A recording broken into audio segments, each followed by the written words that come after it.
Hello दोस्तों, मैं हूं लोकेश देवांगन और आप देख रहे हैं हमारी यूट्यूब चैनल देव एकेडमी।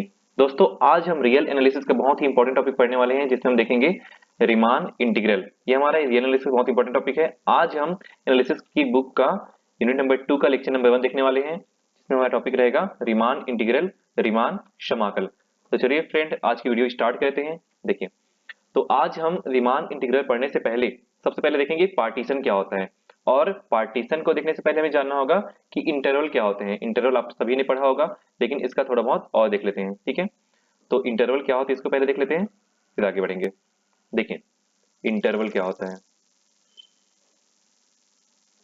तो इंटरवल को हमेशा क्या लिखते हैं हम, इस प्रकार एक ब्रैकेट में लिखते हैं ए बी, इस प्रकार के एलिमेंट होते हैं इसमें। तो हम x को बिलोंग कराते हैं अगर ए बी में, इसका मतलब ये होता है कि x में वो सारे एलिमेंट आ जाएंगे जो a और b के बीच में होंगे। ठीक है, ए और बी में कोई नंबर हो सकते हैं, जैसे एक लेस देन और equal to x less than और इक्वल टू बी, इस प्रकार हम लिखते हैं इसको। जैसे कि अगर हम बात करें 1 और 2 की, 1 और 2 अगर यहाँ पे हो जो कि जिसमें x बिलोंग करता है, ठीक है, मतलब 1 और 2 के बीच के सारे एलिमेंट x में आ जाएंगे। ठीक है, a लेस देन और इक्वल टू x, यहाँ पे क्या आ जाएगा, 1 आ जाएगा आपका। 1 लेस देन और equal to x less than और इक्वल टू 2। इसका मतलब ये है कि जब हम रियल लाइन बनाते हैं, जब हम रियल लाइन बनाते हैं तो इसमें क्या होता है, देखिए ये -1 0 1 2, ठीक है, ये 3। तो जब इंटरवल की बात करते हैं तो इसमें पूरा का पूरा इसके बीच के सारे एलिमेंट इसके अंतर्गत आ जाते हैं, मतलब कि 1.1 1.2 1.3 टू 1.9 सारे नंबर इसके अंतर्गत आ जाएंगे जो इसके बीच में होंगे, 1 और 2 के बीच में होंगे। और साथ ही साथ आपको 1 और 2 को भी उसमें इंक्लूड करना होगा। ठीक है, देखो यहाँ पे लेस देन और इक्वल टू लगा है 1 में भी, और लेस देन और इक्वल टू 2 में भी लगा हुआ है।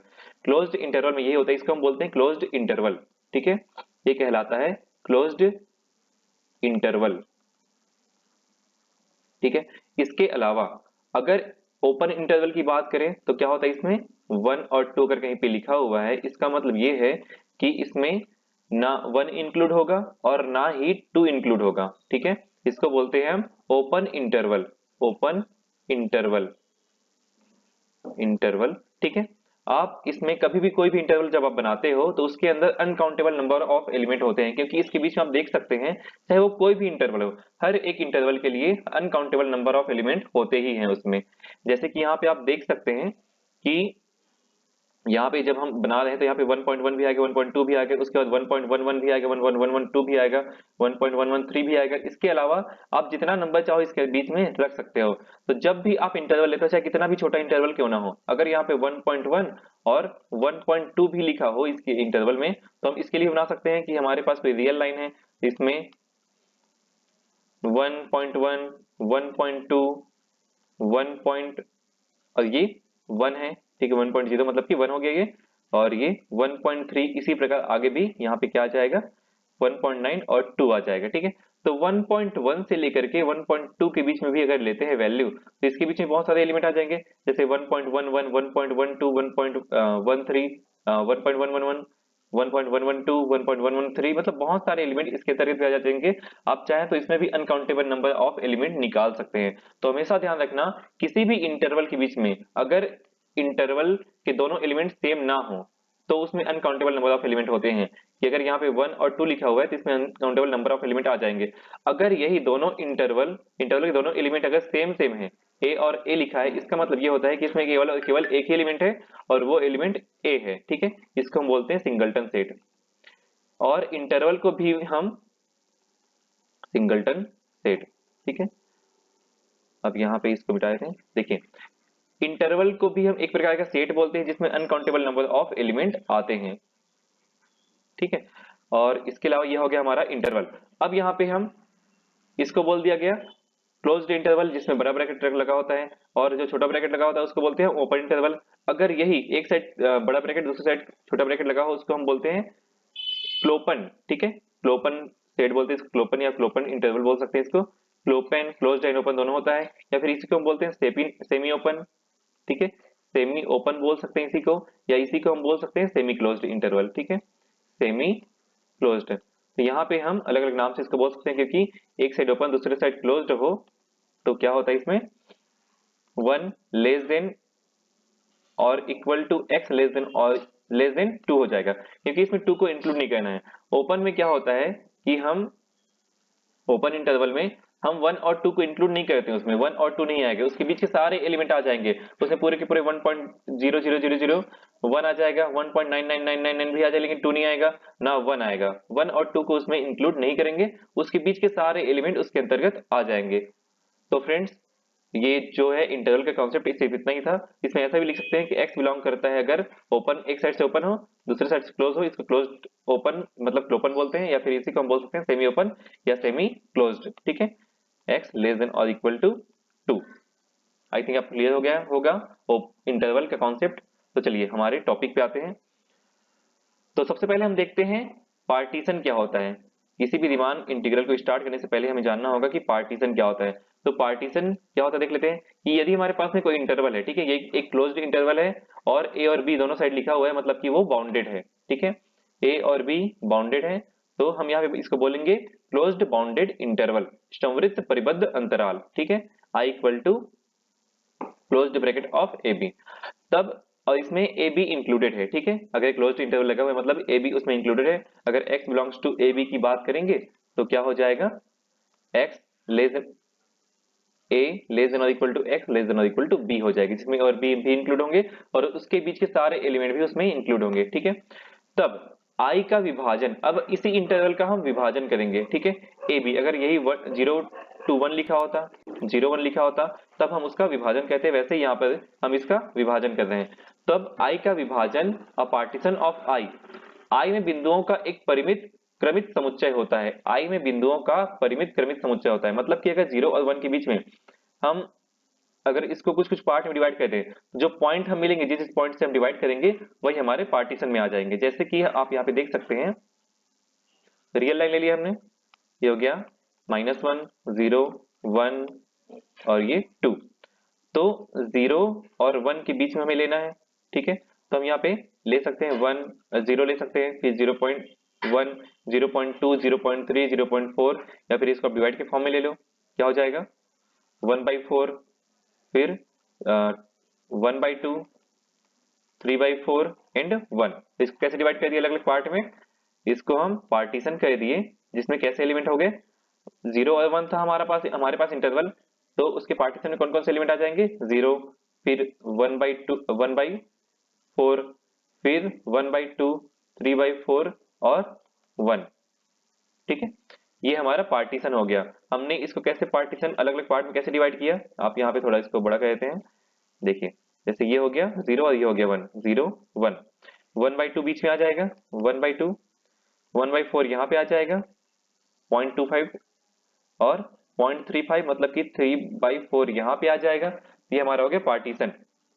अब जैसे इंटरवल हमारे पास में था 0 और 1, उसको हमने 4 पार्ट में डिवाइड कर दिया। देख लेते हैं, जैसे ये हो गया 0 to 1/4 1/4 to 1/2 1/2 to 3/4 और 3/4 to क्या हो जाएगा 1 हो जाएगा। ठीक है, हमने इसको 4 पार्ट में डिवाइड कर दिया। तो यहाँ पे जो अलग से और इंटरवल बन रहा है इसको हम बोलते हैं सब इंटरवल। ठीक है, इसको हम कहते हैं सब इंटरवल। देखो जैसे कि और यहाँ पे जो फर्स्ट एलिमेंट होगा, ठीक है, यहाँ पे लिख सकते हैं हम इसको x0 x1 x2 up to so on xn। तो फर्स्ट एलिमेंट x0 होगा, x0 x1 x2 x3, जैसे इसको x0 x1 x2 x3 और x4। ठीक है, x4 मतलब xn जो है लास्ट एलिमेंट के इक्वल रहेगा और x0 जो है फर्स्ट एलिमेंट के इक्वल रहेगा। ठीक है, जैसे यहाँ पे आप देख सकते हैं a के इक्वल क्या हो जाएगा x0, और उससे वो जो है लेस देन होगा x1 से, x1 लेस देन होगा x2 से, up to so on xn से सभी वैल्यू लेस देन होंगे, जो कि b के इक्वल होगा। तो हमने इस प्रकार हमने पार्टीशन में डिवाइड कर दिया, इसको बोलते हैं पार्टीशन। जिस जिस पॉइंट्स पे हम अलग अलग कहते हैं सभी पूरे इंटरवल को, वही हमारा पार्टीशन का एलिमेंट कहलाता है। ठीक है, इस एलिमेंट का कलेक्शन जो होता है उसको हम कहते हैं पार्टीशन। सब यहाँ पे जो अलग अलग पार्ट में डिवाइड किया था उसको हम बोलते हैं सब interval, x0 to x1 x1 to x2 xr-1 to xr xn-1 to xn, इसको हम बोलते हैं सब इंटरवल। अंतराल ए बी के उप अंतराल कहलाते हैं। ये सभी क्या कहलाते हैं, अंतराल ए बी के उप अंतराल। जैसे यहाँ पे अंतराल 0 1 के उप अंतराल कौन कौन से हो जाएंगे 0 to 1/4 1/4 to 1/2 1/2 to 1 3/4 3/4 to 1, ये हमारे उप अंतराल हो जाएंगे। ठीक है, साधारणतः इन उपअंतरालों में rवें उपअंतराल की लंबाई xr माइनस xr माइनस 1 मतलब लेंथ ऑफ सब इंटरवल। जैसे कि यहाँ पे इसके लेंथ की बात करें तो क्या हो जाएगा x2 माइनस x1 इसका लेंथ होगा। इसके लेंथ की बात करें क्या हो जाएगा x1 माइनस x0 इसका लेंथ होगा, क्योंकि हमेशा ये वाला वैल्यू बड़ा होगा ये वाला वैल्यू छोटा होगा, तो माइनस करने से कुछ ना कुछ पॉजिटिव वैल्यू तो मिलेगी ही मिलेगी वहां पे। तो यहाँ पे जो भी वैल्यू मिलता है हम लोग को वही हमारा क्या होगा, यहाँ पे उसको लेंथ ऑफ द इंटरवल बोलेंगे, लेंथ ऑफ सब इंटरवल। उप अंतरालों का उप अंतरालों की लंबाई, हर एक उप अंतराल की लंबाई अलग अलग हो सकती है। जैसे कि अगर हमने 0 और 1 के बीच में अगर हमने पार्टीशन किया, ठीक है, पार्टीशन हमने किया जिसमें हमने 0 फिर 0.1 फिर 0.5 कर दिया, 0.6 0.7 और 0.9, इस प्रकार हमने 6 पार्ट में डिवाइड कर दिया। देखो इन दोनों को माइनस करेंगे 0.1 मिलेगा, इन दोनों को माइनस करेंगे 0.4 मिलेगा जो कि सबसे बड़ा, 0.1 हो गया, 0.4 हो गया, 0.1 हो गया, इन दोनों को माइनस किया तो 0.1 हो गया, 0.2 हो गया। ठीक है, तो अलग अलग जो है हम इंटरवल भी डिवाइड कर सकते हैं। जरूरी नहीं है कि बराबर बराबर उसमें सब इंटरवल बने, उसमें अलग अलग इंटरवल भी बन सकते हैं, उसकी लेंथ जो होगी वो अलग अलग भी हो सकती है। तो जैसे कि अगर किसी भी उप अंतराल की लंबाई जाननी है तो हमें उसके अगले वाले पार्टीशन और पिछले वाले पार्टीशन को माइनस करना होगा, जिससे हमें उप अंतराल की लंबाई मिल जाएगी। ठीक है, जिसको एस आर से प्रदर्शित करते हैं या फिर कभी कभी डेल एक्स आर भी लिखते हैं, del x r is equal to x r minus 1 हो जाएगा। ठीक है, चलिए आगे बढ़ते हैं।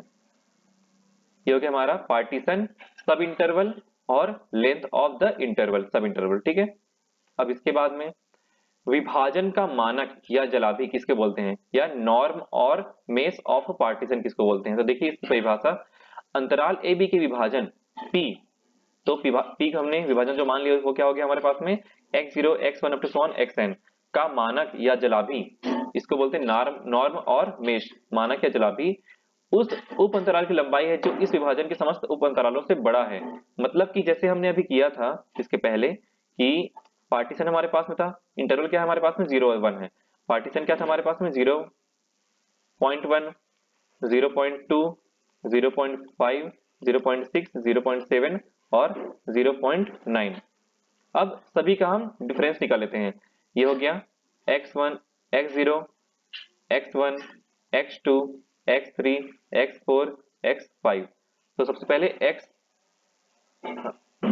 डेल x1 निकाल लेते हैं। डेल x1 इक्वल टू क्या हो जाएगा, x1 माइनस x0 हो जाएगा। इसका इंटरवल क्या होगा, x1 minus x0 equal to 0.2 minus 0.1, क्या मिला 0.1 मिल गया, माइनस किए तो del x2 equal to x2 minus x1 मतलब कि 0.5 माइनस 0.2 तो 0.4 मिल जाएगा। डेल x3, एक minute, del x3 equal to x3 minus x2, x3 minus x2 equal to 0.1 मिलेगा, यहाँ पे 0.2 मिल जाएगा, यहाँ पे 0.1 मिला। ठीक है, फिर 0.2 मिल जाएगा और माइनस करेंगे तो x4 में, और x5 में 0. अच्छा यहाँ पे भी 0.1 मिलेगा, यहाँ पे 0.2 मिल जाएगा। ठीक है, 0.1 मिलेगा यहाँ पे और यहाँ पे 0.2 मिल जाएगा। ठीक है, तो यहाँ से हम निकाल सकते हैं अलग अलग पॉइंट। अब देखिए सबसे बड़ा कौन सा है, 0.1 हो गया, 0.4 हो गया, 0.1 0.1 0.2, तो 0.4 सभी से बड़ा है, इसी को हम बोलते हैं नॉर्म ऑफ अ पार्टीशन। ठीक है, या मेस ऑफ अ पार्टीशन, इसी को बोलते हैं पार्टीशन, मतलब विभाजन का मानक या विभाजन की जलाभी। ठीक है, तो विभाजन का मानक या जलाभी क्या होगा, maximum of del x r. ये देखो डेल एक्स आर या फिर डेल आर भी बोल सकते हैं उसको, मैक्सिमम ऑफ डेल आर, इसको हम बोलते हैं मानक या जलाभी। इसको नॉर्म ऑफ पी से डिनोट कर सकते हैं या फिर म्यू ऑफ पी से डिनोट कर सकते हैं। विभाजन पी के मानक को प्रतीक म्यू ऑफ पी या फिर नॉर्म ऑफ पी से निरूपित करते हैं। ठीक है, तो आई थिंक आपको क्लियर हो गया होगा कि विभाजन जो पार्टीशन होता है उसका जलाभी या फिर नॉर्म किसको बोलते हैं। जो सबसे बड़ा इंटरवल का लेंथ होगा, लेंथ ऑफ द इंटरवल होगा, सबसे बड़ा लेंथ ऑफ द इंटरवल होगा, उसी को हम क्या बोलते हैं, नॉर्म ऑफ इंटरवल। ठीक है, नॉर्म ऑफ पार्टीशन बोलते हैं। अब देखिए यदि P में इतने सारे एलिमेंट हैं और Q में इतने सारे एलिमेंट हैं, अगर P के सारे एलिमेंट Q में आ जाते हैं तो हम क्या कहते हैं कि Q P का रिफाइनमेंट है, अधिशोषण है, या सूक्ष्मतर भी बोलते हैं इसको। ठीक है, देखें जैसे कि हम अगर पार्टीशन की बात करें तो हम 0.1 को कैसे कर सकते हैं, 0 to 1 के बीच में जैसे इसको पार्टीशन करना है तो एक P1 ले लेते हैं, इसको p मान लेते हैं, ठीक है। p मान लिए, इसमें क्या हो गया 0, 1/4, 1/2 और 1, ये हमने पार्टीशन बना लिया, ठीक है। वैसे ही q में एक पार्टीशन बना लेते हैं जिसमें 0, 1/4, 1/2, 3/4, 1। तो इसके सारे के सारे एलिमेंट इसमें आ गए, ठीक है। p के सारे एलिमेंट q में भी हैं, p के सारे एलिमेंट q में भी हैं, मतलब क्या हो गया, p is subset of q। हम बोल सकते हैं, सबसेट का डेफिनेशन आपने पढ़ा होगा पहले, तो p क्या हो गया, सबसेट हो गया q का। और दोनों अपने आप में एक पार्टीशन है, दोनों ही पार्टीशन है। अब दोनों जब पार्टीशन है और p का पूरा एलिमेंट q में आ रहा है, तो इसमें हम p बोल सकते हैं p सबसेट ऑफ q। यहाँ पे हम इंप्लाई कर सकते हैं कि q p का रिफाइनमेंट है, ठीक है। q p का रिफाइनमेंट है और इसको q स्टार से हम दर्शा सकते हैं, ठीक है। q p का रिफाइनमेंट है जिसको हम q स्टार से प्रदर्शित कर सकते हैं, या फिर इसको हम p स्टार भी बोल सकते हैं। इसको बोलते हैं p स्टार, क्योंकि p का हर एक एलिमेंट इसमें पूरा का पूरा आ रहा है, तो p स्टार p का रिफाइनमेंट कहलाता है। इसी को हम अधिशोधन बोलते हैं, या इसी को सूक्ष्मतर भी बोलते हैं, सूक्ष्मतर विभाजन या अधिशोधन विभाजन। वही यहाँ पे बोला गया है कि प्रत्येक विभाजन बिंदु p एक्स आर अगर p में बिलोंग करता है, हर एक एक्स आर अगर q में भी बिलोंग करता है, तो वहां पे क्या होता है, p सबसेट ऑफ q, ठीक है। तो q p का अधिशोधन कहलाता है, रिफाइनमेंट कहलाता है, ठीक है। q को हम p का रिफाइनमेंट कहते हैं। चलिए आगे बढ़ते हैं इससे। अब आते हैं अपर और एंड लोअर रीमान सम में, ऊपरी एवं निम्न रीमान योग। ये हमारा मेन इंपॉर्टेंट टॉपिक है इस रीमान इंटीग्रल का। देखिए, मान लेते हैं कि f जो है i से r में कोई फंक्शन है, ठीक है। f जो है i से r में कोई फंक्शन है, i क्या है, एक इंटरवल है, क्लोज्ड एंड बाउंडेड इंटरवल है। तथा मान लेते हैं कि p क्या है, पार्टीशन है, i का विभाजन है, पार्टीशन है। तब r equal to 1 to n के लिए हम मान लेते हैं कि mr क्या होगा, इन्फिमम होगा fxr का। अब इन्फिमम क्या होता है इसको भी जानना पड़ेगा, तो इसके लिए मैं सीक्वेंस ले लेता हूं, उससे मैं आपको समझाता हूं। आपको पूरा का पूरा इन्फिमम सुप्रीमम समझ में आ जाएगा, अपर बाउंड लोअर बाउंड समझ में आ जाएगा, उसको भी हम यहाँ पे देख लेते हैं। तो देखिए,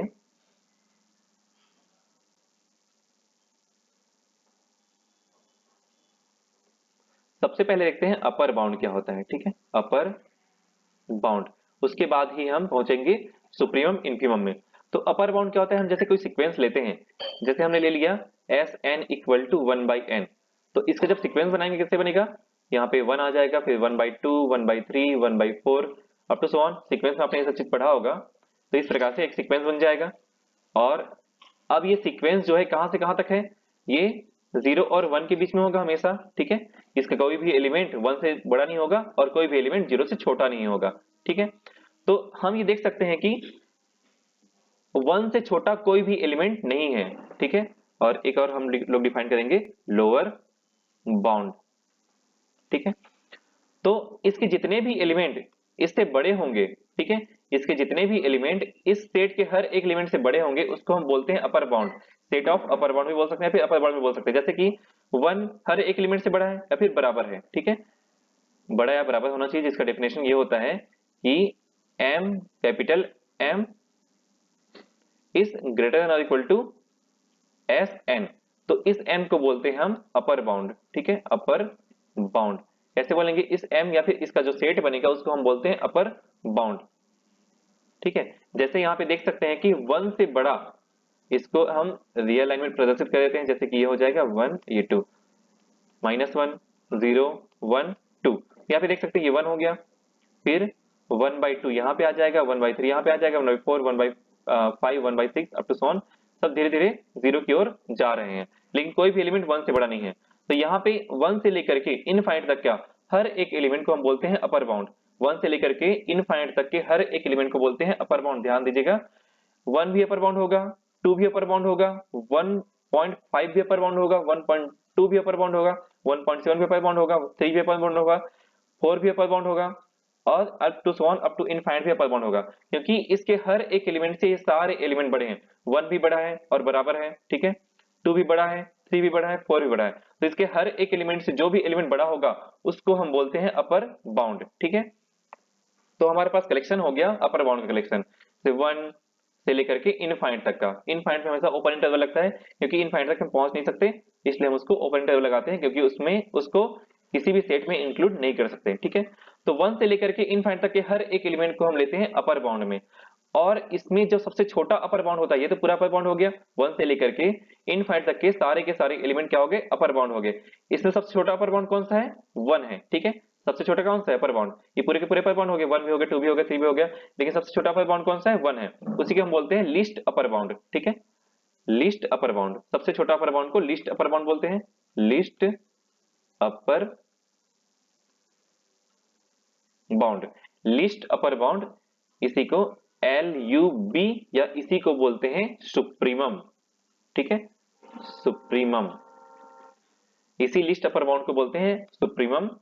तो इसमें सबसे छोटा अपर बाउंड कौन सा है, 1। तो ये हो जाएगा हमारा इस सीक्वेंस का जो लिस्ट अपर बाउंड होगा, जो सुप्रीमम होगा, वो क्या होगा, 1 होगा। हम ऐसे तो डायरेक्टली बोल देते हैं कि 1 सबसे बड़ा दिख रहा है इसलिए वो सुप्रीमम हो गया, लेकिन ऐसा नहीं, इस प्रकार इसको निकाला जाता है। सबसे पहले अपर बाउंड देखते हैं कि अपर बाउंड कौन कौन से हैं, उसके बाद हम देखते हैं सबसे छोटा अपर बाउंड कौन सा है, उसी को बोलते हैं सुप्रीमम, ठीक है। सबसे छोटा अपर बाउंड कहलाता है सुप्रीमम। इसी प्रकार लोअर बाउंड की बात करें तो इसमें भी Sn इक्वल टू, अगर 1/n की बात करें तो इसमें कैसे एलिमेंट होंगे, सेम एलिमेंट होंगे। इसमें भी क्या होगा, 1, 1/2, 1/3 up to so on up to infinite, ठीक है। तो यहाँ पे क्या हो जाएगा, अब देखो सबसे छोटा नंबर कौन सा है इसमें, अगर इनफाइनाइट जाएंगे 1/इनफाइनाइट हो जाएगा तो 0 हो जाएगा। तो सबसे छोटा नंबर वैसे इसमें इंक्लूड नहीं रहेगा, लेकिन हम एज्यूम कर सकते हैं कि 0 इसमें हो सकता है करके, ठीक है। या फिर 0 नहीं भी होगा तो 0 के बहुत ही करीब होगा, 0.00001 तो होगा ही होगा इसके पास में। तो 0 जो है इसके हर एक एलिमेंट से बड़ा है, 0 जो है इस सीक्वेंस के हर एक एलिमेंट से छोटा है, सॉरी ये छोटा हो जाएगा। 0 जो है इसके हर एक एलिमेंट से छोटा है, और इसके अलावा -1 भी छोटा है उससे, -2 भी छोटा है, -3 भी छोटा है। तो ये सारे जो एलिमेंट होंगे, ये पूरे एलिमेंट का जो कलेक्शन होगा -इनफाइनाइट तक का, 0 से लेकर के -इनफाइनाइट तक सारे जो नंबर होंगे वो पूरे के पूरे इसके लोअर बाउंड में आ जाएंगे। मतलब कि -इनफाइनाइट से लेकर के 1 तक के सारे एलिमेंट इसके लोअर बाउंड में आ जाएंगे। पूरे के पूरे क्या कहलाएंगे, लोअर बाउंड, ठीक है, लोअर बाउंड। ये पूरे के पूरे एलिमेंट क्या बोलते हैं इसको, अपर बाउंड। इसलिए इसका डेफिनेशन होता है कैपिटल M ग्रेटर देन और इक्वल टू Sn, और इसमें इसका डेफिनेशन होता है लोअर बाउंड का स्मॉल m लेस देन और इक्वल टू Sn। इस Sn से जितने भी नंबर होंगे छोटे, वो पूरे के पूरे लोअर बाउंड में आ जाएंगे। अब वो जो लोअर बाउंड होगा उसमें जो सबसे बड़ा नंबर होगा इस लोअर बाउंड में, सबसे बड़ा एलिमेंट होगा जिसको हम बोलते हैं ग्रेटेस्ट लोअर बाउंड, ठीक है। अब इसको मिटा देते हैं। जो ग्रेटेस्ट लोअर बाउंड होगा उसी को हम बोलते हैं infimum, greatest lower bound, lower bound जिसको हम लिखते हैं GLB, ग्रेटेस्ट लोअर बाउंड, और इसी को बोलते हैं इन्फीमम, ठीक है।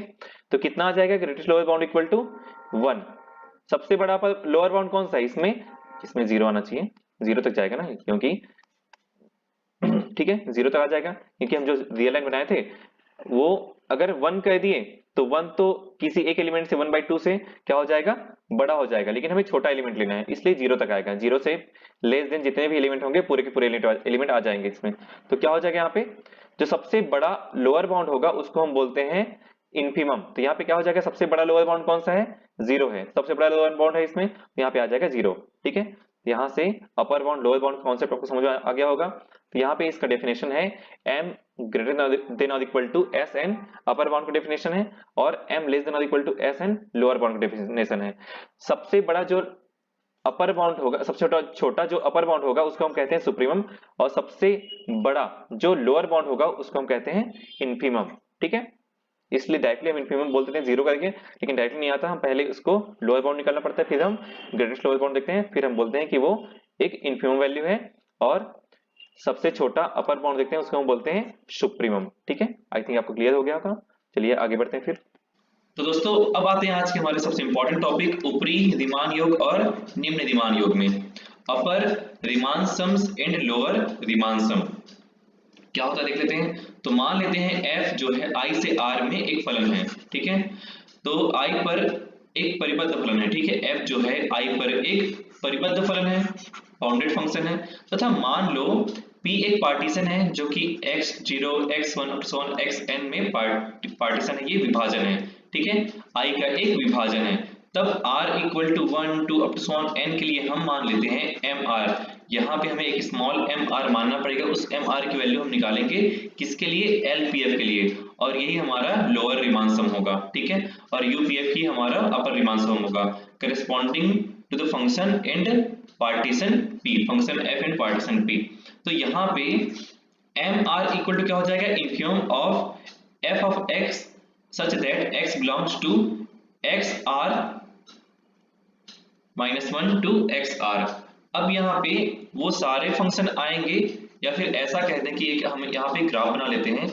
अब ग्राफ में जो भी फंक्शन यहाँ पे होगा उसको हम कुछ ग्राफ बनाएंगे इसके इस प्रकार से। तो इसको अलग अलग पार्टीशन डिवाइड करेंगे। अगर ये a है, ठीक है, और ये b है, ठीक है, ये a और b है, ये हमारा हो जाएगा x0, ये हो जाएगा xn। अब इसको दो पार्ट में डिवाइड कर दिए, तो यहाँ से मान लेंगे ये x बीच का जो भी वैल्यू है, इसको दो पार्ट में डिवाइड कर दिए, यहाँ पे और डिवाइड कर दिए, तो x1 ये हो जाएगा, फिर ये x2 हो जाएगा, फिर ये और ये वाला xn-1 होगा, ठीक है, xn-1 होगा। इस प्रकार से हम इसको पार्टीशन डिवाइड कर सकते हैं। अब देखिए, जब यहाँ पे बात कर रहे हैं xr to xr-1 to xr, तो हम बीच में x1 टू x2 ले सकते हैं, यहाँ पे कोई भी वैल्यू। अब यहाँ पे जो इस इंटरवल के लिए, ये जो इंटरवल है x1 टू x2 एक इंटरवल हो गया, x1 x2 एक इंटरवल हो गया। अब इस इंटरवल में ये जो फंक्शन है, उस फंक्शन की वैल्यू, उसका जो इन्फिमम होगा, इन्फिमम वैल्यू होगा, उसी को हम बोलेंगे mr, ठीक है। इन्फिमम आपको निकालना आ गया, तो उस फंक्शन का इस इंटरवल के अंतर्गत हर एक इंटरवल के लिए अलग अलग निकालेंगे। तो हम सबसे पहले शुरुआत करेंगे यहाँ से। तो इस इंटरवल के लिए फंक्शन का जो मैक्सिमम वैल्यू होगा वो क्या होगा, या फिर हम बोलते हैं कि सुप्रीमम वैल्यू क्या होगा और इन्फिमम वैल्यू क्या होगा। तो जो इन्फिमम वैल्यू होगी, ठीक है, जैसे यहाँ पे हम देख सकते हैं जो छोटी वैल्यू होती है वो मैक्सिमम टाइम पे इन्फिमम होती है, ठीक है, मैक्सिमम टाइम पे इन्फिमम होती है। तो यहाँ पे छोटी वैल्यू कौन सी हो जाएगी, यहाँ पे जो वैल्यू होगा वो छोटा होगा उस फंक्शन के लिए, और फंक्शन ग्राफ हम जो दिया रहेगा उसके अकॉर्डिंग बनाएंगे। तो यहाँ पे जो इन्फिमम वैल्यू रहेगा उसको हम लेंगे mr में, और इस इंटरवल में जो सुप्रीमम वैल्यू रहेगा यहाँ पे उसको हम लेंगे कैपिटल mr में, ठीक है। दोनों में सेम चीज है। अब यहाँ पे सिर्फ एक ही इंटरवल के बारे में बात नहीं कर रहे हैं, यहाँ पे क्या करना है, x belongs to xr-1 to xr, मतलब यहाँ पे हर एक इंटरवल के बारे में बात करें। जैसे ये हो गया x0 टू x1, फिर इसको निकाल लिए, फिर x1 टू x2 इसको निकाल लिए। अब यहाँ पे जो भी वैल्यू आते हैं हम मान लेते हैं, जैसे 2 आ गया, तो 2 प्लस अगला यहाँ से यहाँ तक इंटरवल के लिए हम जो निकाले इन्फिमम वैल्यू वो क्या हो गया, 5 हो गया। इसके बाद में x2 टू x3 के लिए निकाले तो क्या हो गया, 3 हो गया। तो सबको हम सम करते जाएंगे, ठीक है, यहाँ पे हम सबको सम करते जाएंगे, और जब mr निकालेंगे तो हर एक के लिए mr जो है अलग अलग निकलेगा, ठीक है। जैसे कि इस इंटरवल के लिए mr अलग निकलेगा, इस इंटरवल के लिए mr अलग निकलेगा, इस इंटरवल के लिए mr अलग निकलेगा, और स्मॉल mr में इन्फिमम वैल्यू मिलेगी हम लोग को fx की, और कैपिटल mr में सुप्रीम वैल्यू मिलेगी हम लोग को fx की। तो इस प्रकार से आपको निकालना है। अब उसका सम करने वाली बात जो है वो यहाँ पे आएगा LPF और UPF में। तो देखो ये LXR और XR-1 क्या है, ठीक है, length of the sub interval. जैसे यहाँ पे अगर mr हमें निकालना है तो कैसे निकालना पड़ेगा, mr कहाँ पे निकलेगा, जैसे कि हम अगर इसकी बात करें, यहाँ पे अगर बना हुआ है तो सबसे पहले r इक्वल टू 1 है, तो जब r इक्वल टू 1 रखते हैं तो m1 निकालना पड़ेगा। m1 निकालेंगे, कैसे निकालेंगे हम, xr-1, ठीक है, मतलब x0 और x1 के बीच के इंटरवल के बारे में बात करेंगे। जब m1 हमें निकालना रहेगा तो x0 और x1 के बारे में बात करेंगे। तो यहाँ पे x0 ये है, x1 ये हो गया, x2 x3 x4, x2 x3 x4, इसमें इतने इंटरवल हमारे पास में, समझ जाओ, x0 to x1, x1 to x2, x2 to x3, x3 to x4, ये इंटरवल है। ये फर्स्ट इंटरवल के बारे में बात करेंगे सबसे पहले। तो फर्स्ट इंटरवल में जो इन्फिमम वैल्यू होगा उस वैल्यू को यहाँ पे रखेंगे mr की जगह पे, और उस इंटरवल को माइनस कर देंगे, मतलब कि x1 माइनस x0 कह देंगे। अगर यहाँ पे 0 टू 1 है इंटरवल जो है मेन इंटरवल, उसका सब इंटरवल क्या हो जाएगा, 5 पार्ट डिवाइड कर दो, ये हो जाएगा 1/4, 1/2, 3/4, इस प्रकार से अलग अलग कह दिए। तो जो इसकी वैल्यू है XR-1 की वैल्यू 1/4 माइनस 0 हो जाएगा, तो 1/4 आ गया हमारे पास में। तो यहाँ पे जब वैल्यू रखते हैं क्या आ जाएगा, 1/4। और ये सिर्फ एक इंटरवल के लिए हो गया। हम फिर आगे बढ़ेंगे। अब इस इंटरवल में स्मॉल एम आर क्या होगा उसको भी निकालेंगे। तो स्मॉल एम आर यहाँ पे सुप्रीम से निकालेंगे, जो भी फंक्शन दिया रहेगा उस पर डिपेंड करेगा कि स्मॉल एम आर क्या होगा। वैसे ही ये तो इस इंटरवल के बारे में हो गया। अब अगले इंटरवल पहुंचेंगे x1 टू x2 के लिए। तो x1 x2 में इन दोनों को माइनस करेंगे तो xr माइनस xr माइनस 1 आ जाएगा, ठीक है। और मतलब x2 माइनस x1 आ जाएगा, x2 माइनस x1। अब जो भी वैल्यू निकलता है यहाँ पे 1/2 माइनस 1/4 इक्वल टू 1/2 आ जाएगा, 1/4 आ जाएगा, ठीक है। इन दोनों को माइनस करेंगे 1/2 माइनस 1/4 करेंगे तो 1/4 आ जाएगा। इसको आप निकाल सकते हैं। तो यहाँ पे क्या आ जाएगा हमारे पास में, एक मिनट, ठीक है।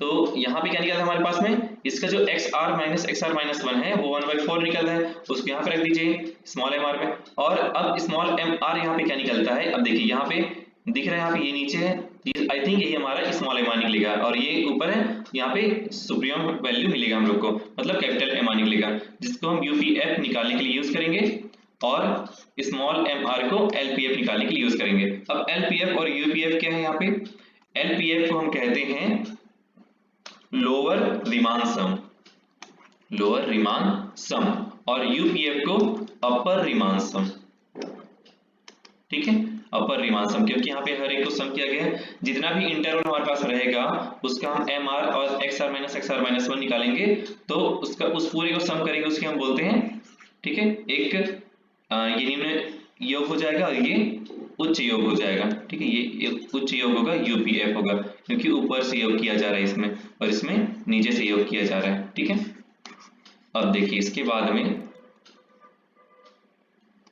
यहाँ पे आते हैं, तो एलपीएफ और यूपीएफ आई थिंक क्लियर हो गया होगा।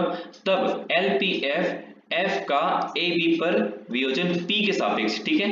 एलपीएफ क्या होता है, एफ का ए बी पर वियोजन पी के सापेक्ष निम्न रीमान योग लोअर रीमान सम कहलाता है, ठीक है। इसलिए एफ भी लिया जाता है इसमें और पी भी लिया जाता है। एफ का वियोजन पी के सापेक्ष एक निम्न रीमान योग कहलाता है एलपीएफ, और यूपीएफ ऊपरी रीमान योग कहलाता है, ठीक है। इन्हें क्रमशः निम्न डार्बू योग और ऊपरी डार्बू योग भी कह सकते हैं, लोअर डरबॉक्स सम एंड अपर डरबॉक्स सम भी कहते हैं, ठीक है। तो बस इसमें इतना ही था। इसके आगे आप निकाल सकते हैं। यदि f एक धनात्मक फलन है तब निम्न योग जो है एलपीएफ की व्याख्या आधार या बेस इतना तथा ऊंचाई m के आयतों के संघ के क्षेत्रफल के रूप में ले सकते हैं। तो जैसे कि इसकी क्षेत्रफल, इसका क्षेत्रफल कितना है उसको निकालना पड़ेगा, इसका क्षेत्रफल कितना है उसको निकालना पड़ेगा, फिर पूरे को सम कर देंगे, तो उस प्रकार से लिया जाता है। मेन वही हमारा होता है रीमान सम, ठीक है। इसी प्रकार ऊपरी योग के लिए सभी जो m के आयतों के संघ के क्षेत्रफल के रूप में कर सकते हैं, ठीक है। तो हम इसका सम, जैसे इसका जो आयत है उसको निकालेंगे, इसका क्षेत्रफल निकालेंगे, इसका क्षेत्रफल निकालेंगे, इसका क्षेत्रफल निकालेंगे, तो हम पूरे का सम करेंगे, तो वही हमारा होगा रीमान सम। अब यहाँ पे जितना ज्यादा पार्टीशन करेंगे उतना ही क्लियर निकलेगा, उसी बोलते हैं रिफाइनमेंट। रिफाइनमेंट जितना ज्यादा होगा उतना ही अच्छा हमारा वैल्यू मिलेगा, मतलब उसका जो रीजन है, उसका क्षेत्र है, उसका क्षेत्र पहले उतना ही अच्छा से, उतने साफनेस से निकलेगा। जैसे कि अगर बात करें कि यहाँ पे कुछ ऐसा बना हुआ है, ठीक है, डायग्राम बना हुआ है, मतलब ये ग्राफ हमें दिया हुआ है, ये फंक्शन दिया हुआ है। इस फंक्शन के लिए अगर ऐसा निकाले, यहाँ से यहाँ तक निकाले तो कुछ इस प्रकार से निकलेगा, ऐसा निकालेंगे, ये छूट जाएगा, वाला पोर्शन छूट जाएगा, इसको हम सम नहीं कर सकते क्योंकि वहां से रेक्टेंगल नहीं बनेगा। अगर यहाँ से यहाँ तक की बात करें, ठीक है, तो यहाँ से फिर यहाँ भी छूट रहा है, अगर उसी को छोटा छोटा पार्ट में डिवाइड कर दें, ठीक है, ये जो बना हुआ है उसी को यहाँ से छोटे छोटे पार्ट में डिवाइड कर दें, तो ज्यादा से ज्यादा हमारे पास में शार्पनेस वैल्यू मिलेगा, मतलब एकदम क्लियर वैल्यू मिलेगा। अदरवाइज क्या होगा, बड़ा बड़ा जब हम रेक्टेंगल बनाएंगे तो बहुत ही क्लियर वैल्यू हमें प्राप्त नहीं होगा, तो उसी को बोलते हैं रिफाइनमेंट, जब वहां पे निकाला जाता है, ठीक है। तो बस यहाँ पे है। अच्छा, लोअर सम अपर सम से छोटा होता है या बराबर भी हो सकता है, ठीक है। लोअर सम जो है अपर सम से छोटा या बराबर हो सकता है, कभी भी लोअर सम अपर सम से बड़ा नहीं होगा। अब आते हैं एक प्रमेयिका में, आर्टिकल नंबर 4.3 है, कुछ प्रमेयिका यहाँ पे है। तो प्रमेयिका नंबर 1, लेमा नंबर 1 क्या है हमारे पास में, यदि f इज फ्रॉम, ठीक है, f जो है a b से r में परिबद्ध है, ठीक है, f बाउंडेड है और उसका डोमेन क्या है, ab, और कोडोमेन क्या है, r है, परिबद्ध है, तब p ab का कोई विभाजन पार्टीशन है, तब lpf जो है लेस देन और इक्वल टू होता है upf, ये हमें प्रूफ करना है, ठीक है। LPF UPF के लेस देन होता है, लेस देन और इक्वल टू होता है, उसके में प्रूफ करना है। इसके लिए मान लेते हैं कि P जो है x0 x12 up to so on xn है, क्योंकि फलन f अंतराल AB में परिबद्ध है, ठीक है, ये तो दिया हुआ है AB में परिबद्ध है, अतएव फलन प्रत्येक उप अंतराल में भी परिबद्ध होगा। अब उसके अगर इस पूरे अंतराल में परिबद्ध है तो इसके उप अंतराल में परिबद्ध होगा। यदि mr और capital mr, small mr, capital mr उप अंतराल इतने xr-1 xr में निम्न और ऊपरी परिबंध है, ये निम्न परिबंध हो गया, ऊपरी परिबंध हो गया, ठीक है, अपर बाउंड लोअर बाउंड हो गया। तो mr इक्वल टू क्या हो जाएगा, infimum of fx xr-1 less than और equal to x less than और इक्वल टू xr। इसका मतलब वही है x बिलोंग्स टू xr-1 और xr, यही चीज है, ठीक है। और mr capital mr equal to supremum of fx such that xr-1 less than और equal to x less than और इक्वल टू xr, ठीक है। तथा निम्न और ऊपरी रीमान योग निम्न होंगे, ठीक है, ये भी आप निकाल चुके हो, ये सब आप जानते हैं। अब इसके बाद में आपको क्या प्रूफ करना है, क्योंकि mr कैपिटल mr से हमेशा छोटा होता है, ठीक है, क्या बोला गया है कि इन्फिमम वैल्यू जो है सुप्रीमम वैल्यू से हमेशा छोटी होती है, तो क्या होगा, LPF जो होगा हमारे पास में क्या होता है, summation of r equal to 1 to infinity small mr xr-1, ठीक है, लेस देन और इक्वल टू हो जाएगा कैपिटल mr xr-1, ठीक है, summation of r equal to 1 to n mr xr, क्योंकि यहाँ पे ये वैल्यू छोटी है mr और कैपिटल mr से, यहाँ पे उस पूरे की मल्टीप्लिकेशन इसको कर दिया गया, उसका समेशन लगा दिया गया, तो वो भी छोटा ही होगा। और इसकी वैल्यू किसके इक्वल है, UPF के इक्वल है, ठीक है, तो यहाँ पे हम बोल सकते हैं LPF इज लेस देन और इक्वल टू UPF। यहाँ पे थोड़ा सा प्रिंटिंग मिस्टेक है, यहाँ पे क्या आ जाएगा, LPF आ जाएगा, LPF इज लेस देन और इक्वल टू UPF, ठीक है। तो आपको ये चीज देखना है, बहुत सिंपल चीज है, ये आप पहले भी निकाल चुके हो, इसको रख सकते हो डायरेक्टली, LPF की वैल्यू भी रख दीजिए यहाँ पे, उसके बाद में LP यहाँ पे बस ये रखना है कि MR लेस देन और इक्वल टू कैपिटल MR ये होता है, तो आपको दोनों वैल्यू को LPF की वैल्यू रख देनी है, फिर उसके लेस देन और equal to MR capital MR वाला वो ग्रेटर देन हो जाएगा, और वो किसके इक्वल होगा, UPF के इक्वल होगा, ठीक है। अपर रीमान सम में कैपिटल MR आता है और लोअर रीमान सम में स्मॉल mr आता है, फिर यहाँ से लेस देन और इक्वल टू आ जाएगा और यहाँ पे LPF आ जाएगा, ठीक है, ये हमें प्रूव करना था, ठीक है।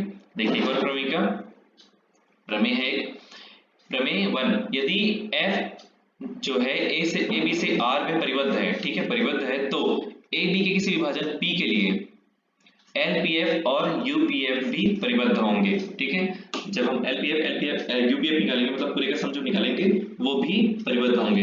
एक और यहाँ पे क्वेश्चन है, यदि P जो है AB का विभाजन है तथा f अंतराल AB पर परिभाषित वास्तविक मान फलन है, ठीक है, रियल वैल्यूड फंक्शन है, तथा और m तथा m इसके निम्न तथा ऊपरी परिबंध, तो सिद्ध कीजिए कि MB - A लेस देन और equal to LPF less than और equal to UPF less than और इक्वल टू MB - A, ये तो हम पहले ही प्रूव कर चुके हैं, अभी हमें इन सबको भी प्रूव करना है, ठीक है। तो मान लेते हैं P जो है x0 x1 up to so on xn है, AB का कोई विभाजन है, ठीक है, AB का विभाजन है P जो है, मान लो M तथा कैपिटल M क्रमशः fx के AB में निम्नतम तथा इन्फिमम तथा सुप्रीमम है, मान लो कैपिटल स्मॉल mr और कैपिटल mr fx के निम्न तथा उच्चक हैं, ठीक है, तब स्पष्ट है कि यहाँ पे क्या हो जाएगा, m लेस देन और equal to mr less than और इक्वल टू कैपिटल mr और लेस देन और इक्वल टू कैपिटल M, यहाँ से हम बोल सकते हैं सुप्रीमम और इन्फिमम और उसकी वैल्यू को, ठीक है। जैसे यहाँ पे m क्या है हमारे पास में, m क्या है हमारे पास में, वो देखो, जैसे कि हमारा डेफिनेशन क्या है mr का, mr इक्वल टू क्या हो जाएगा, infimum of fx such that x belongs to xr-1 xr, ये है हमारे पास में इसका डेफिनेशन। तो वो जो फंक्शन में रहेगा वैल्यू, उसी वैल्यू को हम इसमें लेंगे, उसका सबसे छोटा वैल्यू लेंगे, जो भी छोटा वैल्यू होगा लेकिन उस फंक्शन के अंदर ही रहेगा। लेकिन ये जो इन्फिमम m जो लिए स्मॉल m, वो क्या होता है, लेस देन और इक्वल टू होता है fx के, ठीक है, लेस देन और इक्वल टू fx होता है, मतलब कि इससे हमेशा छोटा वैल्यू ही होगा, उसके बराबर का वैल्यू भी ले सकते हैं लेकिन हमेशा छोटा होगा या बराबर होगा, तो यहाँ पे हम जो एम आर निकालेंगे इसी फंक्शन के अंदर का ही वैल्यू होगा, लेकिन ये फंक्शन के बाहर का वैल्यू होगा। यहाँ पे जो m लिखेंगे वो फंक्शन के बाहर का वैल्यू होगा, क्योंकि वो एक लोअर बाउंड है। ठीक है, कैपिटल एम आर जो होगा, इस एम आर से तो बड़ा है ही, उसके बाद में कैपिटल एम इससे बड़ा हो जाएगा। जैसे हमने इसको निकाला इन्फिमम को, वैसे सुप्रीमम निकल जाएगा, जिससे हर एक फंक्शन की वैल्यू से ये वाला जो कैपिटल एम होगा वो बड़ा होगा। ठीक है, और ये कैपिटल एम कहाँ से आएगा, इसी फंक्शन की वैल्यू के बीच का ही एलिमेंट वो इस फंक्शन में आ जाएगा। ठीक है, तो चलिए यहाँ तक हो गया। अब इसके बाद में ये पूरा हमने प्रूव कर दिया। इसके बाद सभी में एक्स आर माइनस 1 से मल्टीप्लाई कर दो। ठीक है, शब्द में इसमें भी एक्स आर माइनस 1 से मल्टीप्लाई कर दो। ठीक है, यहाँ पे भी एक्स आर माइनस 1 से मल्टीप्लाई कर दो, यहाँ पे भी एक्स आर माइनस 1 से मल्टीप्लाई कर दो। पूरे में एक्स आर माइनस 1 से मल्टीप्लाई कर दिए। सब में भी summation of r equal to 1 to n लगा दिए, summation of r equal to 1 to n लगा दिए। ठीक है, उसके बाद में हम क्या कर रहे हैं, यहाँ पे x देखो m यहाँ पे है, m को पूरे से बाहर निकाल सकते हैं, क्योंकि m जो है इस पे डिपेंड नहीं करता है समेशन पे। तो क्या बचा हमारे पास में एक्स आर माइनस 1। ठीक है, ये एक्स्ट्रा लिखा गया है, ये नहीं आएगा, एक्स आर माइनस 1, और यहाँ पर भी m को बाहर निकाल दिए तो एक्स आर माइनस 1 बच गया। ठीक है, अब इसके बाद में क्या करेंगे, देखिए ये नहीं आएगा इसके बीच में, और ये क्या बन गया हमारे पास में LPF बन गया, और ये क्या बन गया UPF बन गया। यहाँ तक क्लियर है। अब देखिए आगे, ये जो वैल्यू है अगर सबको सम करते हैं, देखिए summation of r equal to 1 to n। ठीक है, जैसे यहाँ पे लिखा हुआ है r equal to 1 to n है, और इसमें x r माइनस 1 है। हम इसमें r इक्वल टू 1 2 3 इस प्रकार रख के देखते हैं। ठीक है, तो क्या हो जाएगा, r इक्वल टू 1 रखते हैं तो ये हो जाएगा x1 माइनस x0, फिर सम है ना तो और 2 ही रख लेते हैं तो x2 माइनस x1, फिर x3 माइनस x2, इसी प्रकार से सम होगा x4 माइनस x3, और आगे बढ़ेंगे तो xr माइनस 1 2 माइनस xr, ये हो जाएगा माइनस 2 हो जाएगा, माइनस 1 2, और ये r माइनस 2 हो जाएगा, और plus xr minus r minus 1 होगा। देखो यहां तक तो पूरा का पूरा कैंसिल हो जाएगा, x1 कैंसिल हो गया, x1 से x2 से कैंसिल हो गया, x3 से कैंसिल हो गया, फिर x4 पूरा कैंसिल हो जाएगा, लेकिन x0 बच गया इसमें। वैसे ही xr माइनस 1, xr माइनस 2 और xr माइनस 1 ये पूरा कैंसिल हो जाएंगे, बच गया xr। तो क्या बचा, पॉजिटिव xr बचा, xr यानी लास्ट टर्म क्या है हमारे पास में n है, तो क्या बचेगा हमारे पास में xn बचेगा। ठीक है, तो xn बचा पॉजिटिव में और x0 बचा निगेटिव में। ठीक है, तो xn क्या है, xn किसके इक्वल होता है, xn हमारे पास में b के इक्वल होता है, और x0 किसके इक्वल होता है, a के इक्वल होता है। यहाँ पे b माइनस a आ जाएगा, इसीलिए फर्स्ट और लास्ट टर्म बस बचेगा, पूरा बाकी पूरा का पूरा 0 हो जाएगा। इसलिए यहाँ पे इसकी वैल्यू कितनी है, इस पूरे की वैल्यू है b minus a, xn minus x not या फिर x0 और xn माइनस x0, बाकी पूरा का पूरा 0 हो गया। तो क्या बचा, xn की वैल्यू b, x0 की वैल्यू a। तो यहाँ पे आ गया हमारे पास में small m b minus a less than और equal to LPF less than और equal to UPF less than और equal to m b minus a। तो हमें ये प्रूव करना था।